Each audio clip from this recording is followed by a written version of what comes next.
салом ба ҳама. Хеле хушҳолам ки боз бо шумо ҳастам. Имрӯз ҳамин тавр мешинем ва оддӣ гап мезанем. Ягон рақамҳои зиёдатӣ нест, ягон такрори голҳо ва лаҳзаҳо ҳам намешавад. Ҳама инро шумо дар канали телеграми ман дар пахши мустақим тамошо карда будед.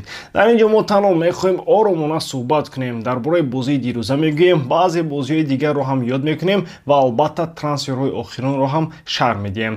Ҳамааш бо суханони худам мешавад, он чизе ки дидам, эҳсос кардам ва чӣ фикр дорам. Футбол на танҳо рақамҳо аст. Футбол ин эҳсосот, ҳаво ва он аст ки даста чӣ гуна дар майдон бозӣ мекунад. Баъзан натиҷа тамоман дигар мебарояд ва мо тааҷҷуб мекунем ки чаро ҳамин хел шуд.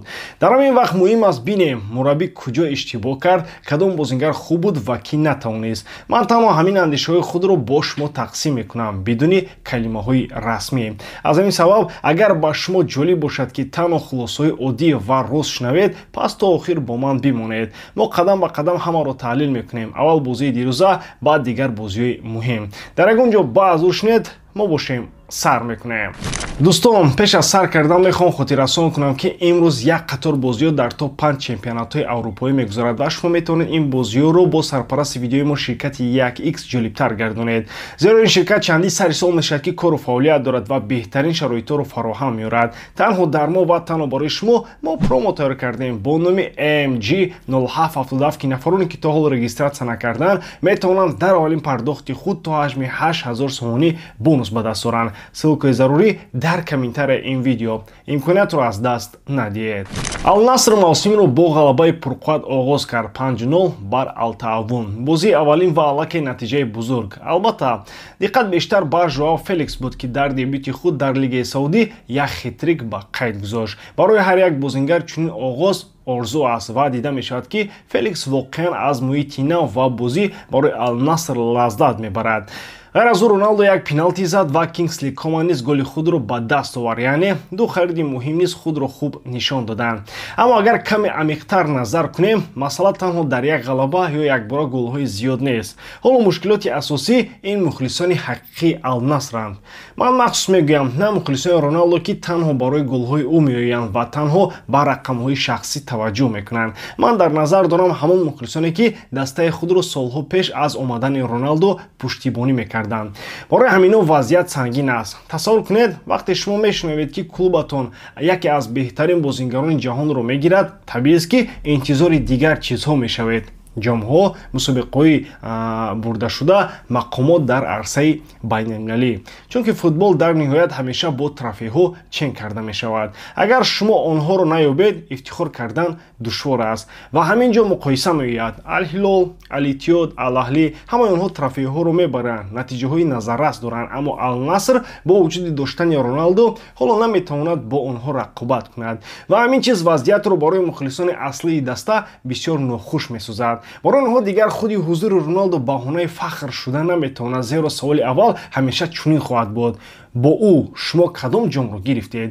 Аз ин рӯ ин мавсим барои Ал-Наср муҳимтарин ҳисобида мешавад. ҳадаф бояд на танҳо ба намоишҳои зебо ва голҳои истораҳо, балки ба гирифтани трофей равона шавад. Барои мухлисон лозим аст ки чизеро дар даст дошта бошанд ки онро бо ифтихор нишон диҳанд.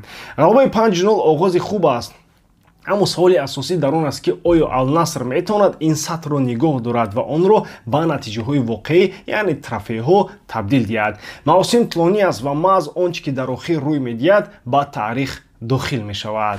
мо ҳама умед доштем ки дастаи миллӣ баъди чунин омодагиҳо нишон медиҳад ки воқеан қадам ба қадам пеш меравад. Аммо боз натиҷа баръакс шуд. Бохт аз Ҳиндустон бо ҳисоби 1-2.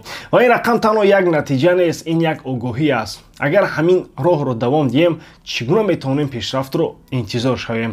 Пеш аз бозӣ агар рост бигӯем, ҳама мутмаин буданд, ҳама боварӣ доштанд, ҳам коршиносон ва ҳам мухлисон ҳатто дар телевизион пешгӯӣ мекарданд ки пирӯзии Калон мешавад 3-0, 4-0. ҳама бовар доштанд ки ҳадди аққал як ғалабаи осону мутмаинро мебинем. Вале чӣ шуд?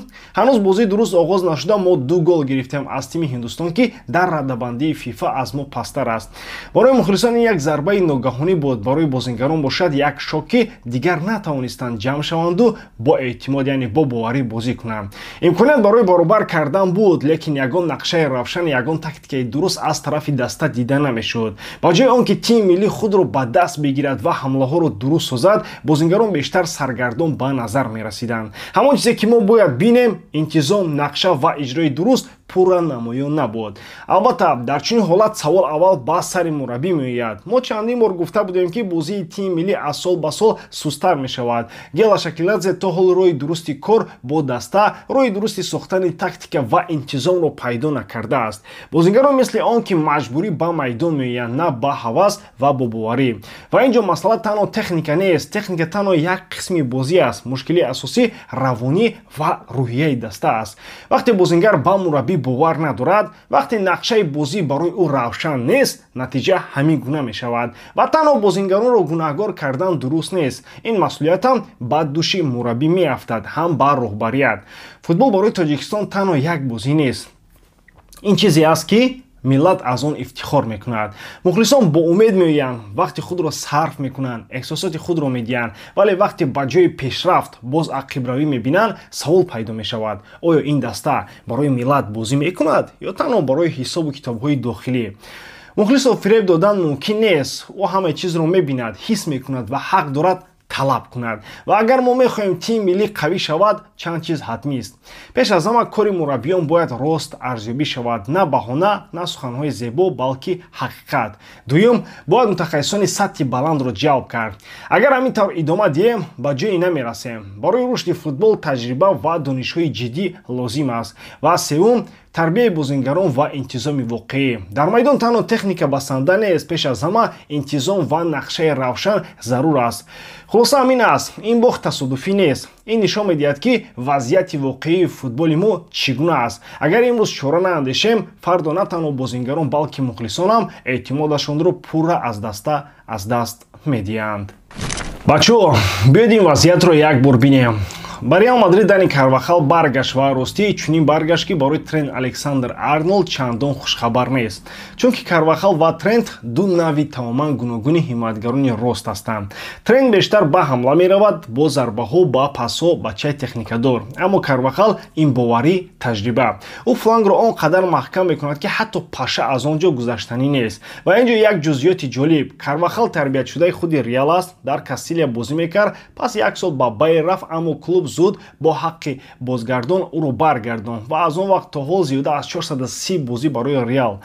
ҳоло бошад 33 сола аст, вале бозам як стуни муҳим барои даста мемонад. Дар мавсими гузашта вақте ки ӯ бо ҷароҳати вазнин, канда шудани Кресто аз октябр то қариб охири мавсим берун буд, ҳимояи даста аслан вайрон буд. Тасодуф нест ки бе ӯ ҳамаи чиз ба ҳам мерехт. ҳоло бошад баргашт ва фавран сухар, яъне бе гол. Ғалаба 3-0 бар Оведо, боз бо банди капитанӣ. Рақиб нав ба Ла Лига баромадааст, аммо ки Реалро пайгирӣ мекард медонад. Ҳатто бо чунин рақибон мавсими гузашта гӯё ки бетӯб намемонданд, яке бе гол майдонро тарк намекарданд. ҳоло бошад оромӣ ва боварӣ ва акнун сари Алонсо дард мекунад. Аз як тараф Трент Александр-Арнолд, бозигари техникӣ бо пасҳои олӣ, метавонад ба 40 метр тӯбро дақиқ ба пой диҳад.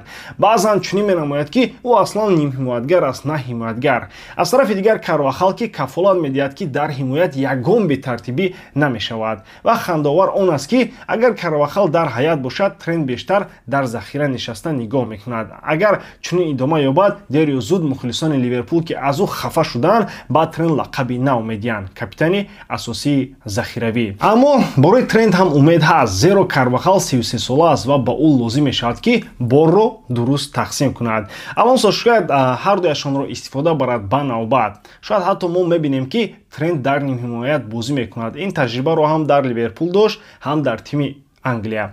Ва ин барои Реал бонуси бузург мешавад. Дар рост Карвахал, дар марказ Трент.